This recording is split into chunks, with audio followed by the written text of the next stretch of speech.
할렐루야. 반갑습니다. 한번 따라할까요? 시몬아, 내가 나를 사랑하느냐. 거기다가 이제 시몬에다 자기 이름을 넣고 자기한테 한번 자기 이름 부르고 물어보서 시작. 윤상대, 내가 나를 사랑하느냐. 그렇게 물었어요. 주님께서 뭐라고 대답하세요? 아직은 안 들리죠? 들으시기를 바랍니다.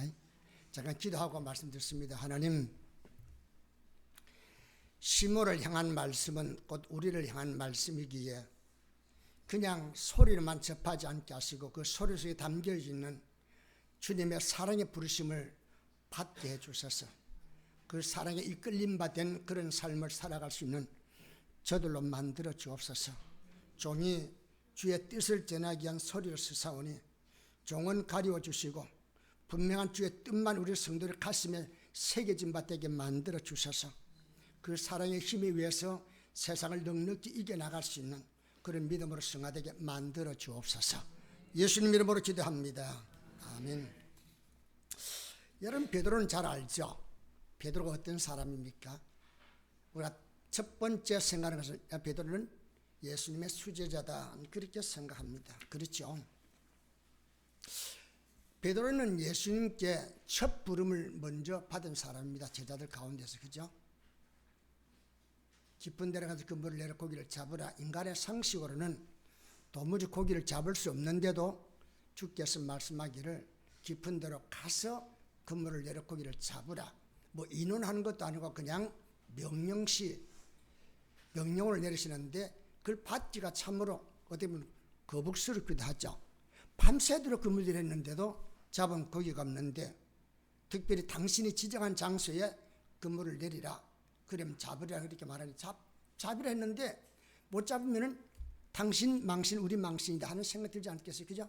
그런데도 베드로는 밤이 맞도록 수고해서도 얻은 게 없지만은 말씀을 의지해서 내가 그물을 내리겠습니다 하고 그물을 내려 고기를 잡습니다. 그러고 난 뒤에 그는 나를 떠나서 나는 죄인으로서이다 하는 고백을 함과 동시에 주께서 나를 따르라 하는 그 명령에 따라 예수님의 제자가 되죠. 이 베드로는 누구보다도 주님에 대해서는 사랑이 있었으나 믿음이 열정적이었습니다. 남한테 치고는 못 사는 사람이었어요. 그렇기 때문에 베드로는 적어도 12제자 가운데서 자기가 굉장히 주님을 사랑하는 그런 입장을 자기가 생각하고 있었습니다. 그래서 나는 틀림없는 사랑, 틀림없는 믿음을 가진 자라, 그렇게 여겼던 것 같아요.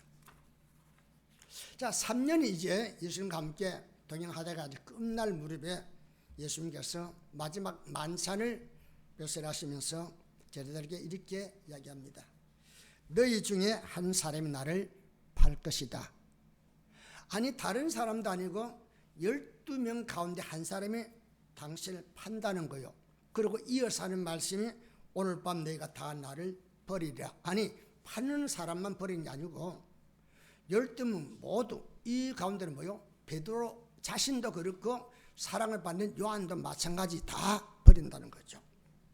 자, 그 말을 들으니까 다른 사람이지만 베드로 입장에서는 뭐요? 나는 아닌데.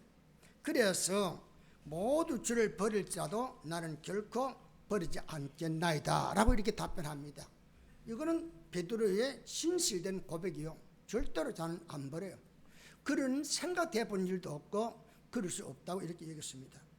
그런데 예수님이 이어서 말씀하기를 오늘 밤 3번 나를 부인하리라 이렇게 말씀하시니까 기가 막히잖아요. 그래서 베드로가 그 말씀을 듣자마자 내가 주와 함께 죽을지언정 주를 부인하지 않겠습니다.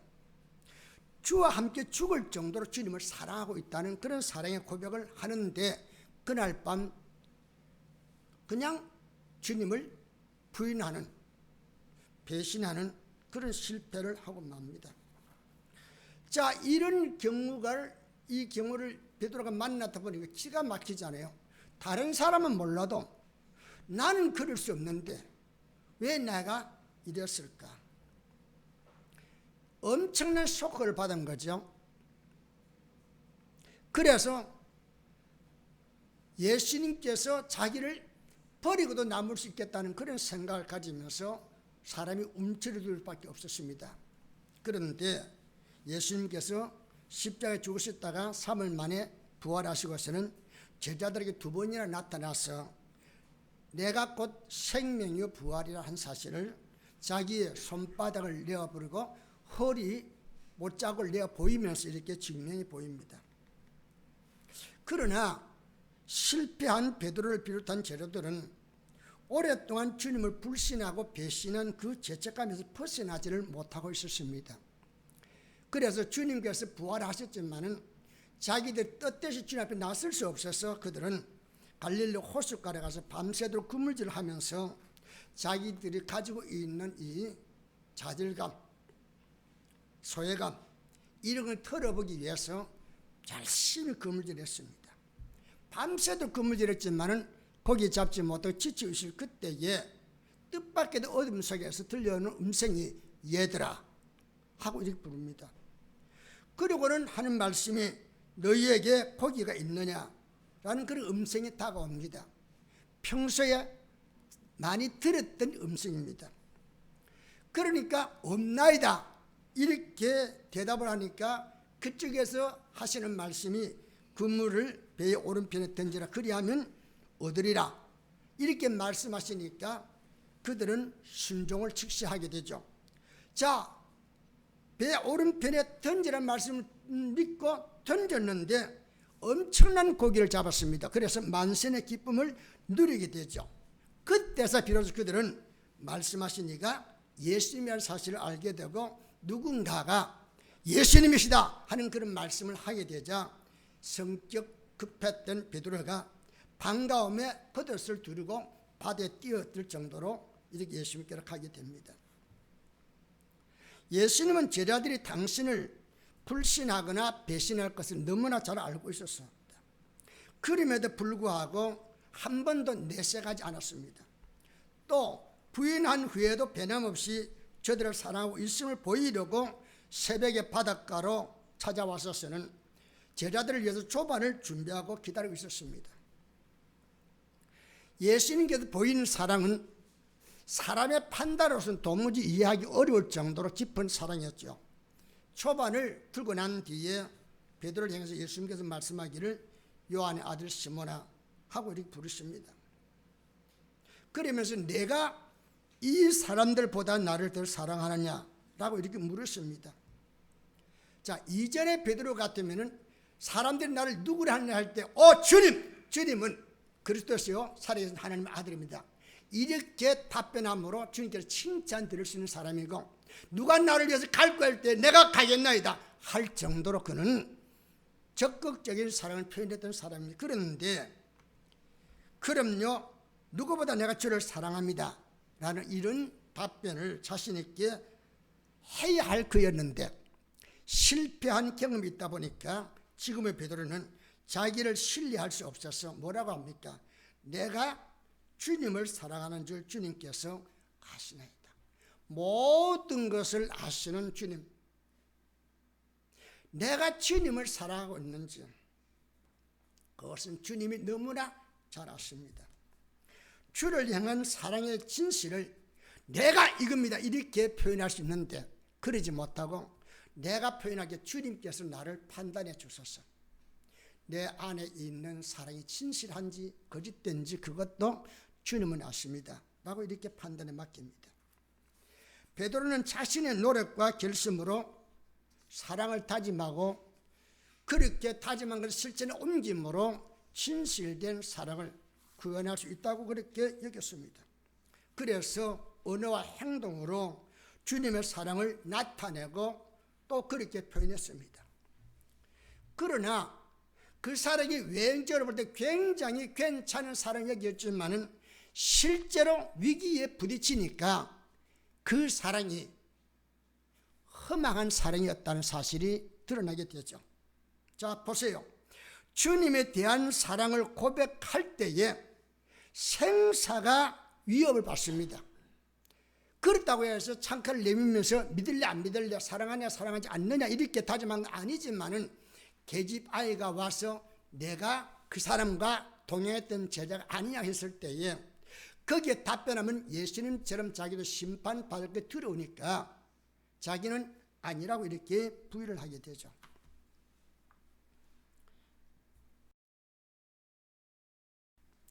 자기의 생명과 몸을 살린 그는 결국 계집 아이가 위협을 가는 것도 아니고 그냥 지나가면서 아무로보다 네 말투를 보니까 너는 그 사람이 죄된 것 같다고 했을 때도 굳굳 부인하면서 나는 아니라, 심지어는 뭐요? 자기 한 말에 대한 책임을 지겠다는 식으로 부인하고 저주하면서까지 아니라고 이렇게 부정합니다. 그러니까 그는 그런 고백을 하고 난 뒤에 오늘에 와서 주님을 만나니까 뭐요?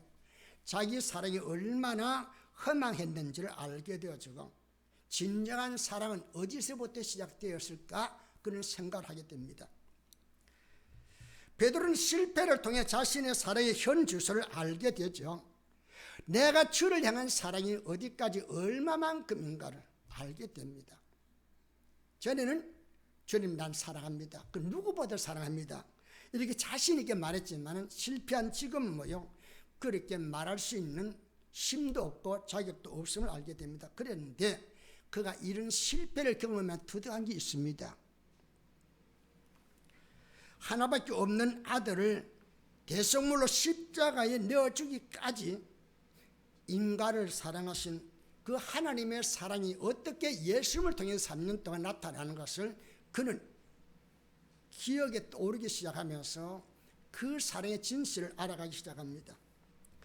주님은 사망 권세를 깨뜨리고 부활하신 영원한 몸으로 승천하기 직전에 실패한 베드로를 찾아와서 3번이나 똑같은 내용으로 내가 나를 사랑하느냐라고 물었습니다. 예수님은 베드로의 마음을 너무 잘 알고 있습니다. 너무 잘 알고 있는데도 똑같은 말을 똑같이 3번이나 이렇게 반복해서 물으신 것은 뭐요? 그를 책망하기 위해서가 아니라 그를 코너로 몰아서 실패한 그 죄책감에 시달리게 하려고 하는 게 아니라 그가 지녔던 사랑이 잘못된 것과 동시에 진정한 사랑은 하나님과 그 예수를 아는 사랑에서 온다는 사실을 그에게 알려주고 새로운 사랑으로 새 출발하기를 바라서 이렇게 사랑의 실전의 현장으로 그를 이끌어가는 겁니다. 네가 나를 사랑하느냐? 그 사랑의 실체가 어떠한 거냐? 그것은 내가 3년 동안 너희들에게 보여준 것이 아니겠느냐? 사도 요한은 이렇게 말하죠. 사도 요한 1서 1장 8절에 하나님은 사랑이라.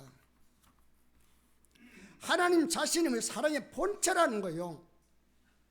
그 본체이신 하나님 품에서 나온 아들 예수 그리스도도 또한 뭐요? 사랑의 본체라는 거예요. 그렇기 때문에 하나님을 알고 예수 그리스도를 알게 되어질 때에 그 자기 안에 믿음을 소유하는 그 순간부터 뭐요? 진정한 사랑이 자기 안에 자리를 잡게 되고 그 사랑의 힘에 의해서 믿음이 역사되어지는 것이죠. 그때에 진정한 사랑이 무엇인가를 드러내게 된다는 겁니다. 여러분, 인간이 만들어낸 사랑은 때로는 굉장히 화려하게 보입니다. 야, 대단하다. 정말 생명까지 줄 수 있겠다. 그렇게 말하면, 그러나 잔잔히 그 사랑의 깊이 속에 들어가서 보면은 뭐요? 거기는 말할 수 없는 이기적인 계산이 깔려있는 사랑으로 나타나는 경우가 너무 많이 있습니다. 그리고 인간이 만든 사랑은 자기 의지와 신념에서 나온 것이기 때문에 인간의 한계에 부딪히면 반드시 사그러지고 만다는 사실이죠. 그래서 사랑의 원천인 하나님께로부터 다가온 사랑의 지배 당할 때에 세상에 감당하지 못하는 사랑과 믿음의 저력을 갖게 된다는 것이죠. 그래서 주님은 베드로에게 제가 가졌더랬지만은 그러나 그것을 실천에 옮기지 못했던 그 사랑의 힘이 그를 지배하고 그 사랑의 힘에 의해서 그가 주님을 사랑하는 그런 믿음으로 나오기를 바라서 그의 믿음을 충동지라는 것입니다. 네가 나를 사랑하느냐?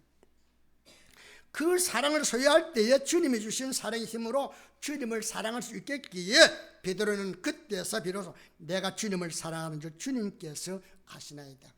거짓된 사랑을 가졌다면 그런 말 못하죠. 진정한 사랑을 자기 안에 가졌기 때문에 내가 주님이 주신 그 사랑의 힘으로 주님을 사랑할 수 있습니다. 전에는 내가 내 힘으로 한다 그랬지만 이제는 내 힘이 아니라 주님이 나를 위해서 희생하신 그 사랑이 내게 공급되어지는 그 힘 가지고 내가 주님을 사랑할 수 있습니다. 이 사랑은 측량할 수 없는 엄청난 위력을 가지고 있다는 것이죠. 이 사랑의 힘으로 내가 주를 사랑합니다. 예수님이 성육신에서부터 십자가를 지고 죽었다가 다시 사신 그 모든 생애는 나를 구원하기 위한 사랑 때문임을 알게 될 때에 주님의 사랑에 우리는 압도당하게 되고 사로잡히게 되는 겁니다. 베드로는 자기 마음에 사로잡은 주님을 향한 사랑의 힘으로 사랑할 수 있다고 고백을 드립니다. 이러한 주님의 사랑의 은혜를 경험한 자가 아가서 6장 6절에서 말하고 있는 것처럼 너는 나를 도장같이 마음에 품고 도장같이 팔에 두라. 사랑은 죽음과 같이 강하다는 말씀처럼 주가 주신 사랑의 힘으로 살아가는 겁니다. 이 사랑의 자기를 사로잡으면 죽음도 극복해 나가는 거란 말이에요. 고통도 극복해 나가는 겁니다. 돌에 맞아 죽는 스데반이 얼마나 비참하게 얼마나 고통스럽게 죽습니까? 그 입에서 원망도 불평도 나올 만하지 않습니까? 그런데 한 번도 그는 불평하거나 원망하거나 상을 찡그리거나 심지어 원수들을 향해서 노여움을 가지고 심판을 요구하지 않습니다. 아버지요, 저들의 죄를 용서해 주소서. 저들은 저들이 하는 일을 알지 못합니다. 돌에 맞아 죽으면서 아버지 내 영혼을 아버지 손에 부탁하나이다 하면서 철사와 같은 모습으로 숨을 거두면서 잠을 잤다라고 성경에 기록하고 있습니다. 그 힘이 어디서 왔겠어요? 주님의 진정한 사랑을 경험한 사람, 그 경험한 사랑이 자기를 통해서 언어와 말로 행동으로 나타날 때에 엄청난 파장을 가져오게 된다는 겁니다.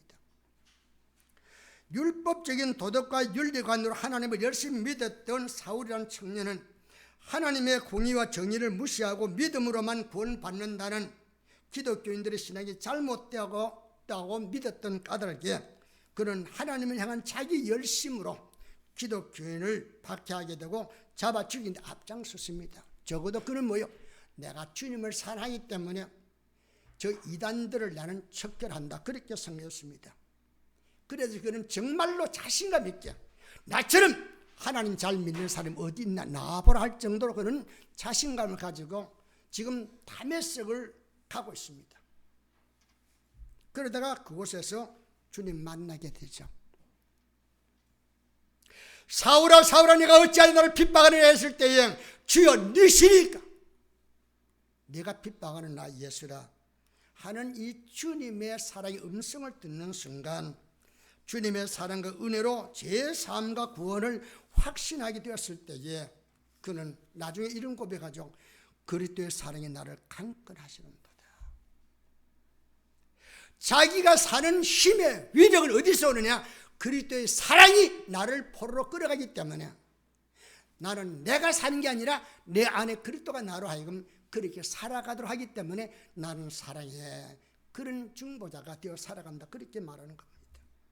그래서 그는 그때 이후로 평생을 주를 위해 복음을 전하다가 그는 순교하는 그 자리까지 마다하지 않고 그 길을 가면서도 나를 부르시니가 가까웠다.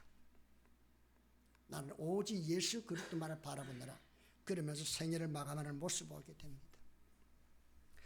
운물가에서 주님을 만난 수가성 여인은 주님과의 대화를 통해 사람에게서 발견하지 못하고 경험하지 못했던 사랑을 주님을 통해서 발견하게 되죠.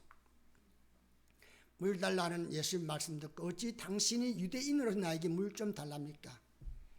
자기는 사랑을 하되 구별해서 사랑한다는 것이죠. 유대인과 사마리인과의 사랑의 차이가 있다는 사실을 이야기합니다.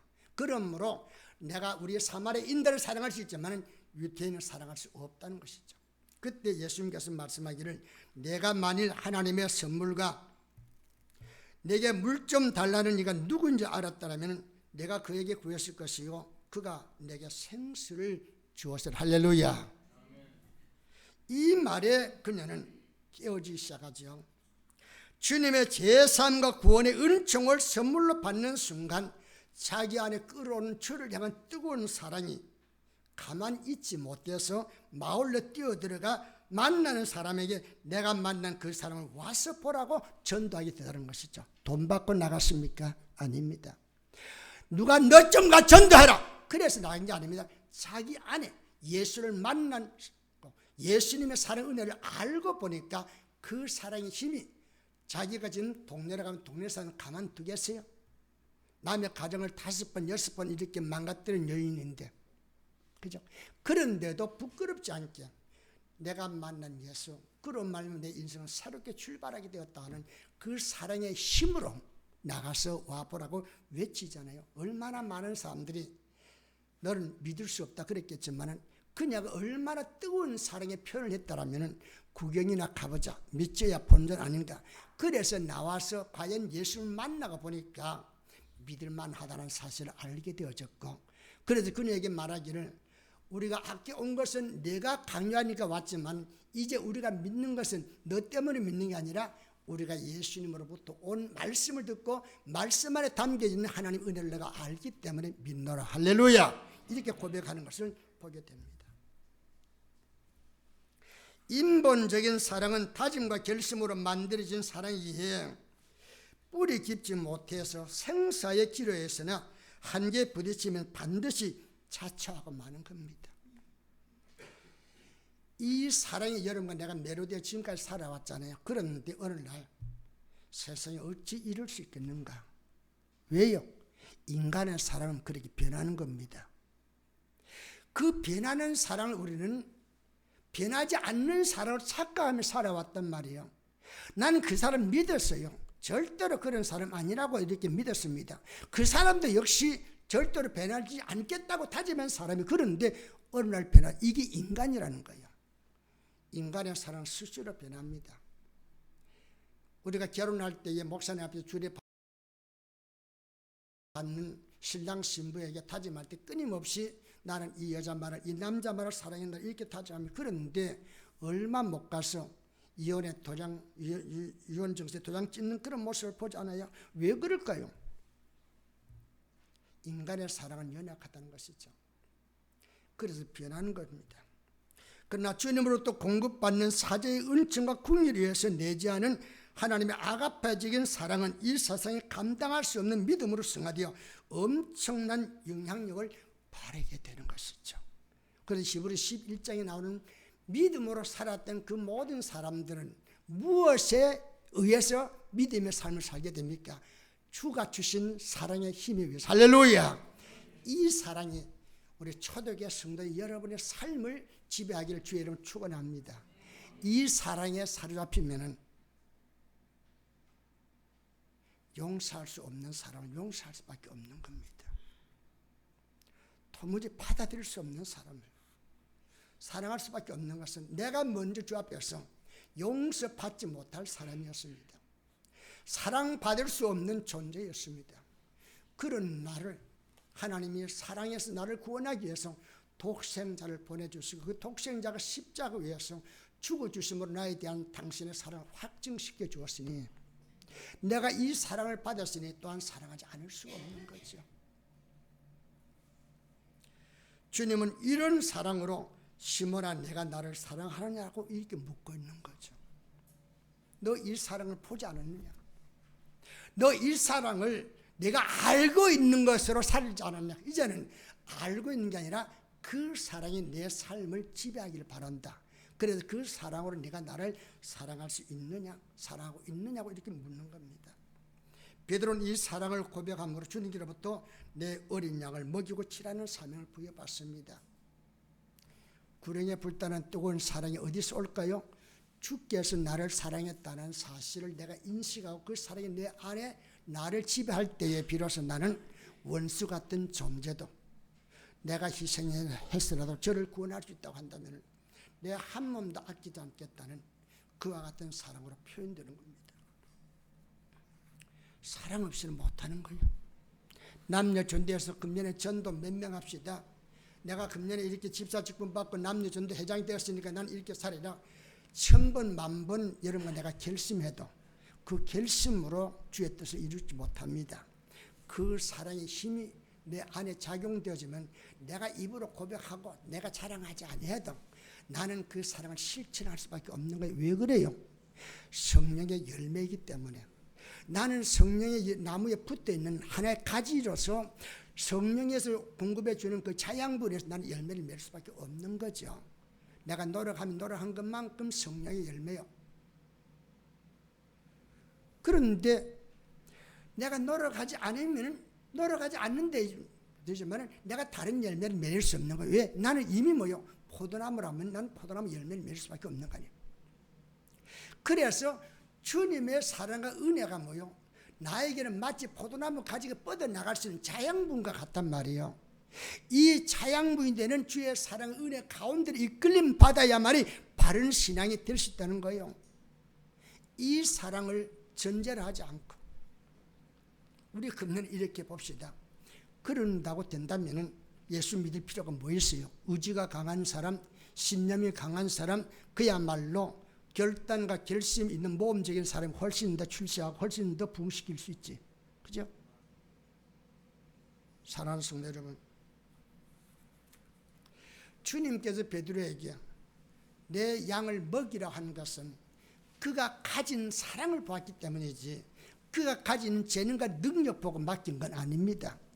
오늘 여러분에게 요구되는 하나님의 말씀도 마찬가지입니다.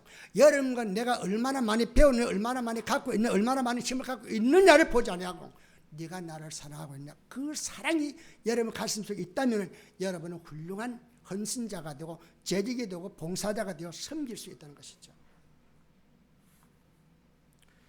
그 사랑을 갖게 됐을 때에 내 양을 먹이라, 내 양을 치라고 말씀하는 거예요.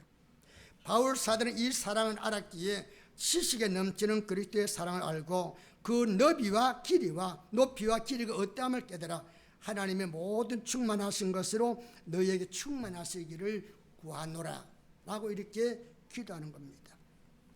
사랑의 저력은, 신앙의 저력은 뭐요? 주님의 사랑과 은혜에 사로잡힐 때 나타나고 그 사랑을 소유할 때에 주님의 생애를 전하게 만드는 겁니다. 왜 여러분과 내 삶 속에 주님의 모습을 읽을 수 없고 주님의 향기를 풍기지 못합니까? 왜 그럴까요? 주님과의 사랑의 관계가 이루어지지 않았기 때문에 그런 겁니다. 나는 금년에 우리 초대교회 모든 성도 가슴 속에 이 사랑이 여러분의 삶을 지배하기를 주의 이름으로 축원합니다. 그런 사랑의 힘으로 아름다운 열매를 맺어가는 그런 한 해가 되어서 여러분 이 한 해를 돌아보게 됐을 때 나는 주님의 사랑으로 이와 같은 삶의 자취를 남길 수 있노라 이렇게 간증하는 그런 삶이 얼마나 되었으면 얼마나 좋겠는가 하는 그런 바람으로 이 말씀을 여러분이 전하게 됩니다. 아무쪼록 주님의 사랑이 여러분을 강건해서 내가 하는 이 모든 일은 내 열심 아닙니다. 내 재능이 아닙니다. 주가 주신 사랑으로 하는 것. 할렐루야. 그러므로 내 자랑이 있을 수 없는 거예요. 뭐 좀 하고 난 뒤에 내가 했다고 하는 사람은 주님의 사랑을 아직도 알지 못하는 사람이죠. 이 모든 걸 누가 했다고요? 주님이 하셨습니다. 할렐루야.